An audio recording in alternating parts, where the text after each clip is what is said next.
Assalamualaikum guys, kembali lagi ke channel kami Ceralik.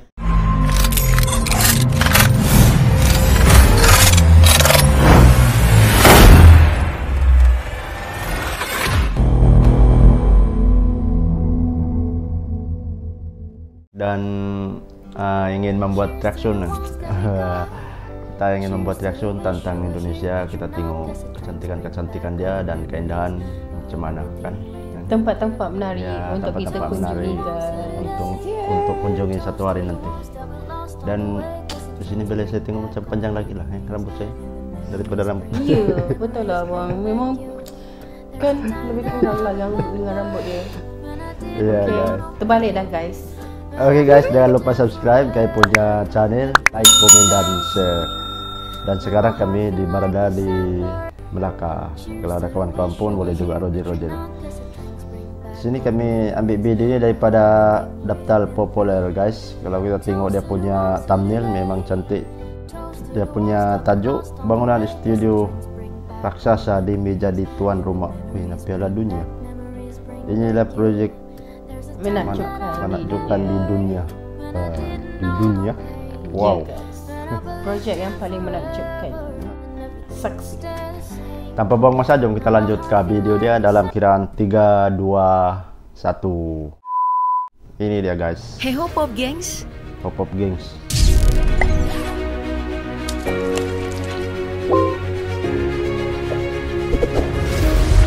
Roda perekonomian dunia memang sedang macet atau bahkan jungkir balik akibat krisis keuangan. Tapi bukan berarti ini sesuram yang ada di bayangan. Nyatanya beberapa negara masih banyak yang terus melanjutkan mega proyeknya dengan anggaran yang fantastis meski sedang dilanda krisis.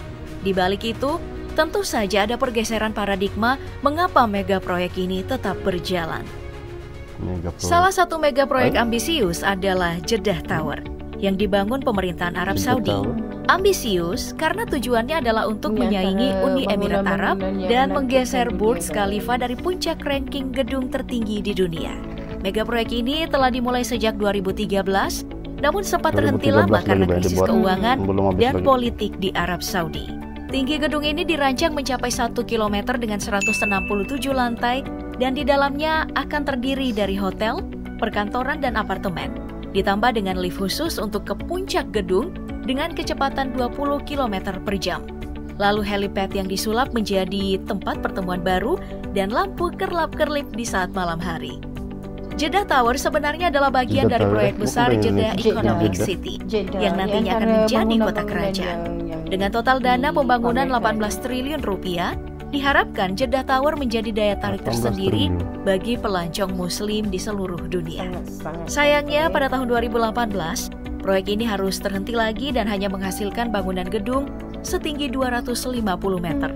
Menurut beberapa sumber, meski telah dibangun kembali, Jeddah Tower baru akan siap pada tahun 2030 nanti. Mengurangi kepadatan, mencegah gempa dan banjir di Manila, Filipina, mereka telah menyiapkan pembangunan kota baru yang diberi nama New Clark City. Kota ini berlokasi sekitar 120 km dari kota Manila dan menelan biaya sebesar 14 miliar US dollar atau sekitar 210 triliun rupiah. Luasnya diperkirakan lebih besar dari luas kota Manhattan dan bisa menampung hingga 2 juta penduduk. New Clark City dibangun 84 meter di atas permukaan laut agar tahan terhadap bencana, ramah lingkungan, dan berteknologi tinggi.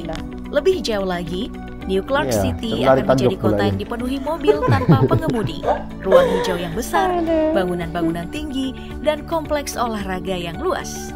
Saat ini beberapa tahap pembangunan sudah hampir selesai. Beberapa penunjang infrastruktur untuk memudahkan mobilisasi juga terus dibangun. Bandara Internasional Clark dan jalan 6 jalur sepanjang 8 km juga mulai dirampungkan. Wah, sekarang jadi bangunan konkret. Mesir juga memulai proses pemindahan kantor pemerintahannya di Kairo ke ibu kota baru sejak akhir 2021. Hal ini sebagai jawaban terhadap kondisi Kairo yang sudah tidak memadai lagi dengan beban sebagai ibu kota yang terlalu berat. Ibu kota ini dirancang dengan konsep Smart City berteknologi tinggi yang dapat menampung 6,5 juta penduduk dan mengurangi kemacetan di ibu kota Kairo. Kota ini dibangun di atas lahan seluas 170.000 hektar atau hampir 2 kali dari Kairo. Dana yang digunakan pun sangat besar, yakni mencapai 646 triliun rupiah, hingga menjadikannya mega proyek terbesar di Mesir. Bangunan yang direncanakan adalah taman publik sepanjang 33 km, bandara, gedung opera, kompleks olahraga, dan gedung pencakar langit yang termasuk tertinggi di Afrika dengan ketinggian 345 meter. Saat ini Mesir tengah menyelesaikan mega proyek yang wujudnya sudah semakin nyata.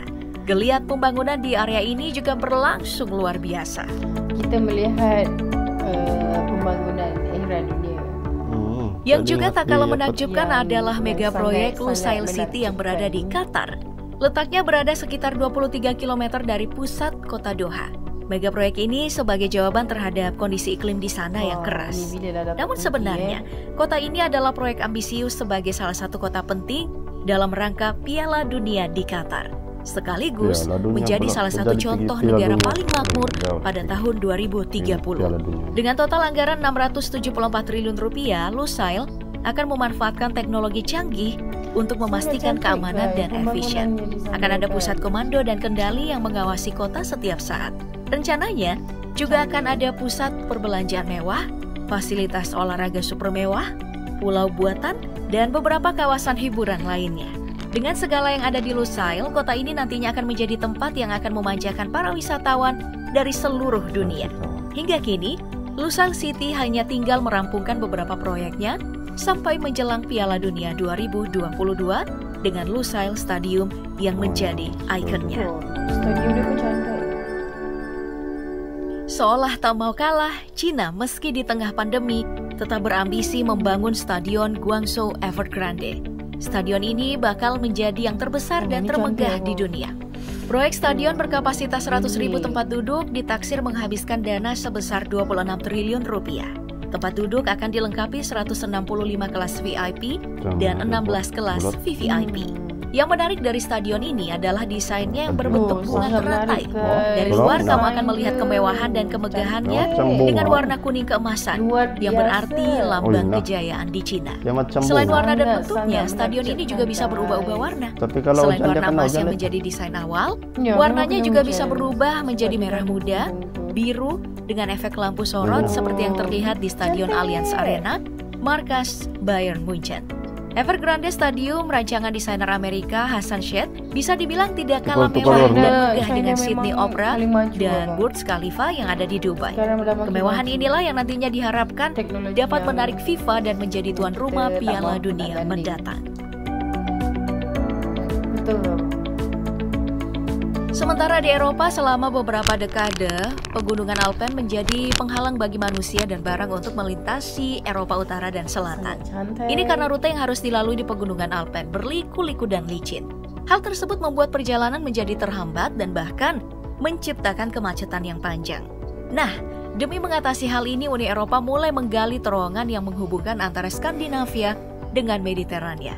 Anggarannya sangat fantastis, yakni mencapai 165 triliun rupiah. Ini adalah angka yang sangat fantastis untuk sebuah terowongan, tapi membuat perekonomian akan semakin meningkat dan memperpendek waktu tempuh.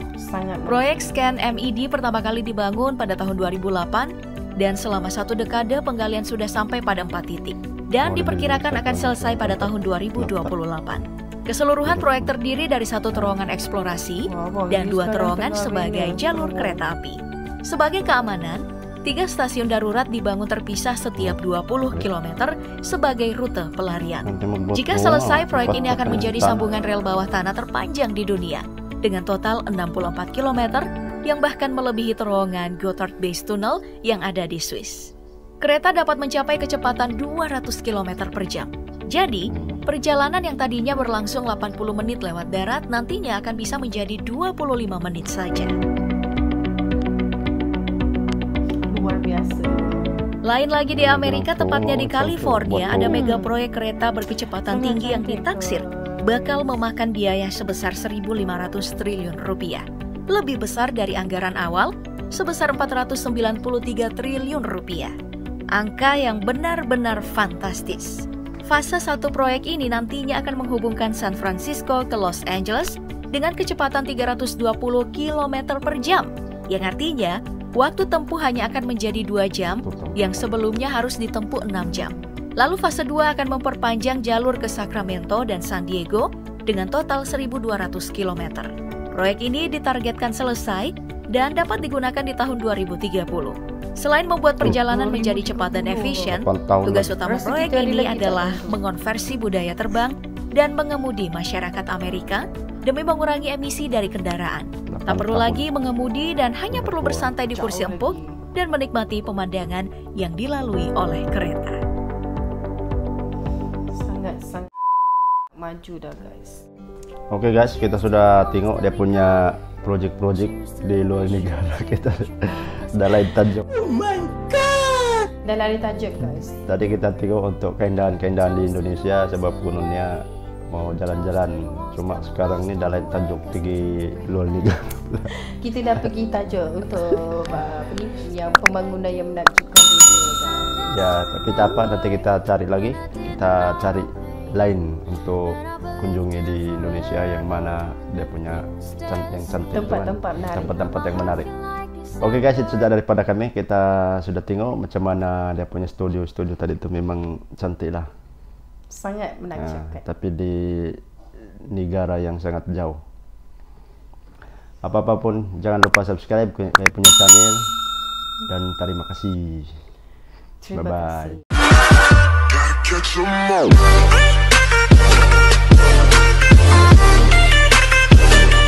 Terima kasih karena sudah subscribe. Jangan lupa tekan tombol lonceng.